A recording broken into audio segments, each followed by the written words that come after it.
Prodi Ilmu Olahraga Universitas Singapura Bangsa Karawang. Di sini aku akan menjelaskan tentang sejarah bulu tangkis.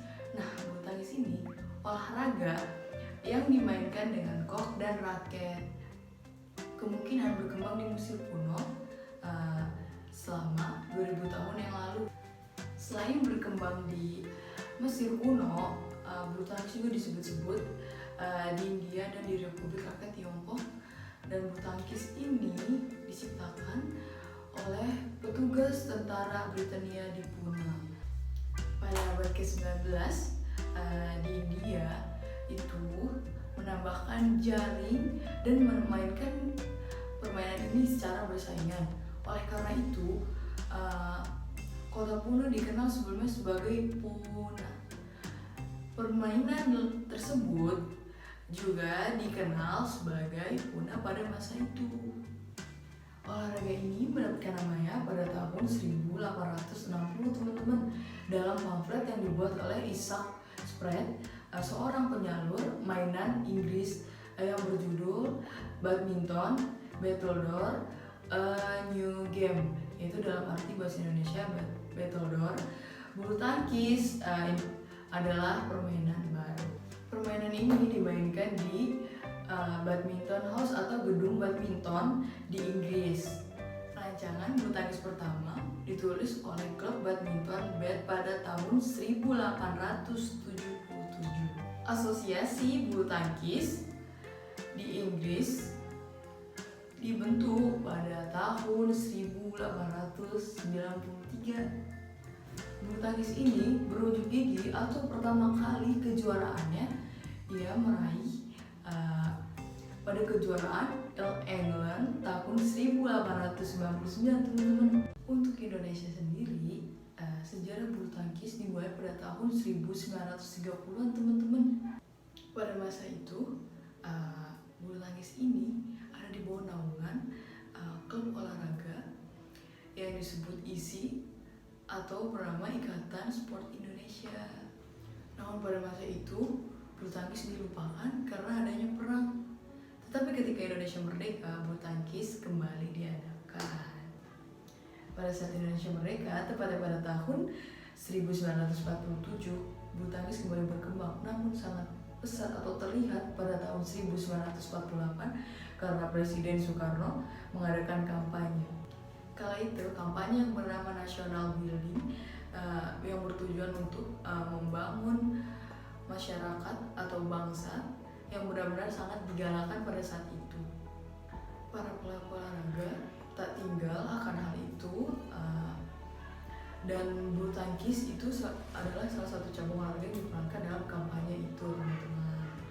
Bahkan pada saat itu, Presiden Soekarno tidak main-main dan menjanjikan Indonesia akan berprestasi pada ajang atau perlombaan internasional yang dikemukakan melalui Kepres nomor 263/1953.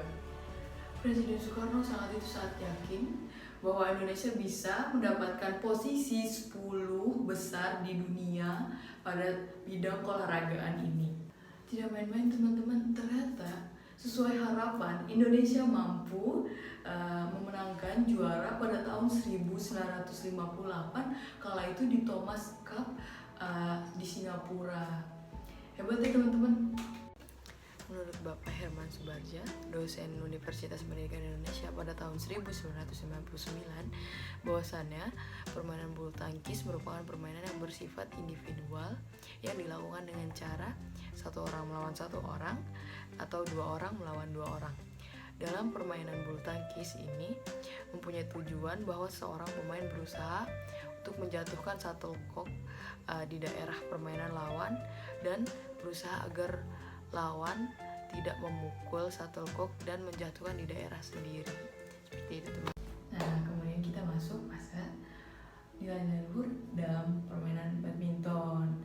Nah, ada 5 poin di sini yang akan aku jelaskan atau aku sebutkan mengenai nilai luhur dalam badminton. Yang pertama itu harus menjaga sikap sportivitas. Jadi kita harus sportivitas dalam bermain, tidak boleh curang, tidak boleh melakukan suatu hal yang merugikan lawan, seperti itu. Nah, yang kedua itu menjaga keakraban para pemain. Jadi kita harus menjaga kekompakan agar terciptanya suatu kenyamanan dalam bermain. Yang ketiga, adil sangat penting ketika menjadi wasit. Jadi harus adil nih, nggak boleh kita sebagai wasit itu curang atau memilih salah satu pihak, nggak boleh. Nah, yang keempat itu jujur. Kita harus jujur ketika mendapatkan berapa poin, kita harus bilang A, tidak boleh bilang B. Yang kelima, saling menghargai semua atau sesama, karena semua adalah sama, siapapun yang menang, siapapun yang kalah. Nah teman-teman, sekarang kita ngebahas tentang organisasi badminton di dunia, yaitu ada IBF, kepanjangan dari International Badminton Federation. Nah, dia ini atau organisasi ini berdiri pada tahun 1934. Pada saat itu ada 9 negara yang menjadi pelopor pada organisasi ini, teman-teman. Negara-negara tersebut adalah Inggris, Irlandia, Skotlandia, Wales, Denmark, Belanda, Kanada, Selandia Baru, dan Perancis. Organisasi ini semakin berkembang dengan mengadakan kejuaraan bergengsi, teman-teman. Wah, keren ya. Organisasi ini terus bertambah anggotanya hingga mempunyai 186 negara yang menjadi anggota pada organisasi ini. International Badminton Federation ini memiliki 5 tingkat kepengurusan, teman-teman. Dimulai dari Executive Board, BWF Council, BWF Komite, BWF, sampai di poin terakhir, teman-teman, yaitu induk organisasi bulu tangkis di Indonesia. Induk organisasi bulu tangkis di Indonesia ini pertama didirikan adalah PORI. PORI ini adalah kepanjangan dari Persatuan Olahraga Republik Indonesia.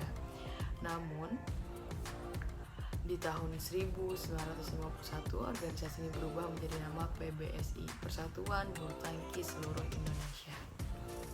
PBSI sendiri adalah organisasi kepengurusan bulu tangkis tingkat pusat, teman-teman.